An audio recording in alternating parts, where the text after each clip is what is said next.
Have you ever wondered, what do monks do all day? How are they so peaceful without any material possessions? In this video, let's uncover the secrets from the book, The Monk Who Sold His Ferrari. In the process, let's meet some gangster monks. Yeah, that's right, gangster monks.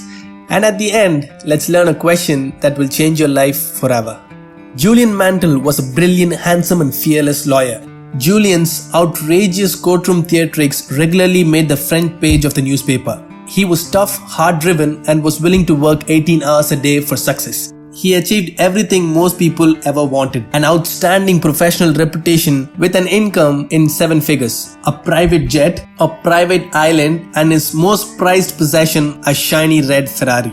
At 53 years of age, Julian looked as if he was in his late 70s due to the stress and his lifestyle. Soon he lost his sense of humor and never seemed to laugh anymore. He gained a lot of weight, and perhaps the saddest thing was that he had lost his focus in the courtroom. And then it happened. A massive heart attack right in the middle of the courtroom number 7 on a Monday morning. After the heart attack, Julian quit the firm and dropped the law practice and headed off to India in search of answers. He hoped he would find them in that mystical land. He sold his mansion, his plane, his private island and his favorite Ferrari. After 3 years, he came back from India completely transformed, looking like a man in his mid-30s. He was tall, lean and muscular, radiating an abundance of vitality and energy.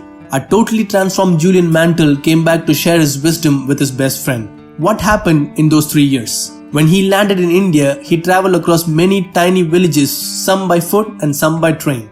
The more he explored, the more he heard of Indian monks who lived beyond the age of 100. Despite their advanced years, they maintained youthful, energetic and vital lives. The more he traveled, the more he learned of ageless yogis who have mastered the art of mind control and spiritual awakening.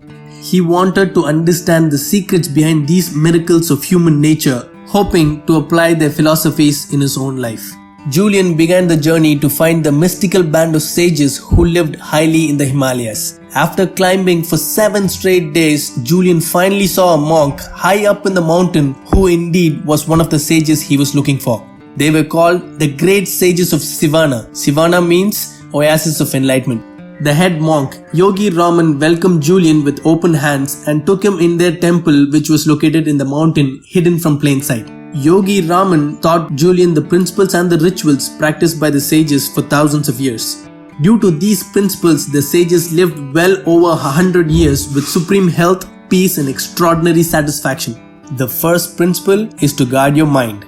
Our mind is like a garden. If you care for your mind and cultivate it, just like a fertile, rich garden, it will blossom far beyond your expectations. But if you let the unwanted weeds take root, lasting peace of mind and deep inner harmony will always escape from you. Here is an interesting fact. On any given day, the average person runs about 60,000 thoughts through his mind. The amazing thing is, 95% of those thoughts were the same as the ones you had the day before. We all have the power to determine what we think about in any given situation. Stop living in the past and dare to imagine. Begin to live out of the glory of your imagination, not your memory. To free the potential of your mind, body and soul, you must first expand your imagination. Things are always created twice. First in the workshop of your mind and then, and only then, in reality. When you learn to take control of your thoughts and vividly imagine all that you desire from this world, sleeping forces will awaken inside you. From today onwards, forget about the past. Dare to dream. Expect the best. You will be astonished at the results. The secret of happiness is simple.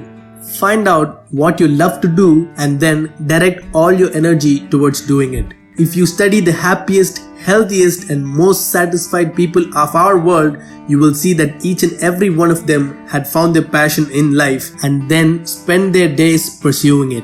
Once you're concentrating your mental power and energy on the pursuit of that you love, abundance flows into your life and all your desires are fulfilled with ease and grace. The second principle is the lighthouse. Why do you think they built a lighthouse? It serves as a navigating aid for boats, warning against dangerous areas at sea. Those who are truly enlightened know what they want out of life, emotionally, materially, physically and spiritually. Clearly define your priorities and goals for every aspect of your life. When you have defined goals, it will serve as a lighthouse, offering you guidance when the sea becomes rough. But if you don't even know where you're going, how will you ever know when you get there? You must know your life's aim and then manifest this vision into reality by consistent action. The sages call this dharma, which is the Sanskrit word for life's purpose. Take out a piece of paper and start writing out your life's aim. At the very moment that this is done, natural forces will come into play that start to transform these dreams into reality. Please do this if you really want to change your life. Earlier, we talked about thinking 60,000 thoughts on an average day. By writing out your desires and goals on a piece of paper, you send a red flag to your subconscious mind that these thoughts are far more important than the remaining 59,999 other ones. Your mind will then start to seek out all opportunities to realize your destiny like a guided missile. It is really a very scientific process. Most of us are not simply aware of it. Third principle is self-control and discipline.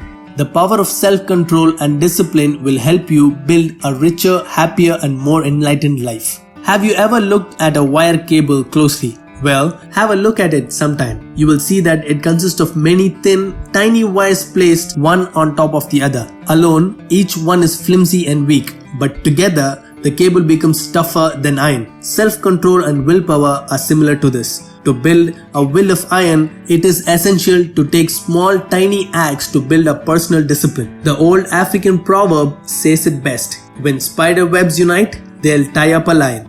Willpower allows you to do what you said you would do when you said you would do it. It is the willpower that allows you to get up at 5 a.m. in the morning to meditate when the cozy bed awaits you. It offers you the inner power to keep your commitment to others and perhaps even more importantly to yourself. Yogi Raman's favorite exercise was to be silent an entire day without speaking except in response to a direct question. By keeping silent for a long period of time, you're conditioning your will to do as you command. The more control you exert over it, the more powerful it will become. The problem is that most people don't use their willpower. Start by being silent for 4 hours every Sunday morning. This will increase your willpower exponentially. Now, let's learn some practices to apply these principles. First practice, the ritual of peace. Ensure that your daily schedule includes a mandatory period of peace. It can be as little as 15 minutes or 50 minutes. This is where you explore the healing powers of silence and come to know who you really are. The mind is like a lake. In our chaotic world, most people's minds are not still. We are full of inner turbulence. However, by simply taking the time to be still and quiet every day, the lake of your mind will become as smooth as a plate of glass. This can be done by meditation. The second practice is the ritual of physicality. Take some time every day to nourish your temple of your body through vigorous exercise. Get your blood circulating and your body moving. The sages of Sivana practiced the ancient discipline of yoga to awaken their physical potential. Sometimes they also did one-handed push-ups. Can you imagine a monk doing one-handed push-ups? They are gangsters, don't you think? If you have come this far in the video, you really want to change your life. So I don't want to dump all the valuable knowledge in a single video. Let's continue the rest in the next video. In the meanwhile, note down the principles and practices we just discussed and practice them. I didn't forget the question that is gonna change your life. I'm building some suspense. You will find the link to the next video in the description once the video is uploaded. Until then, sayonara.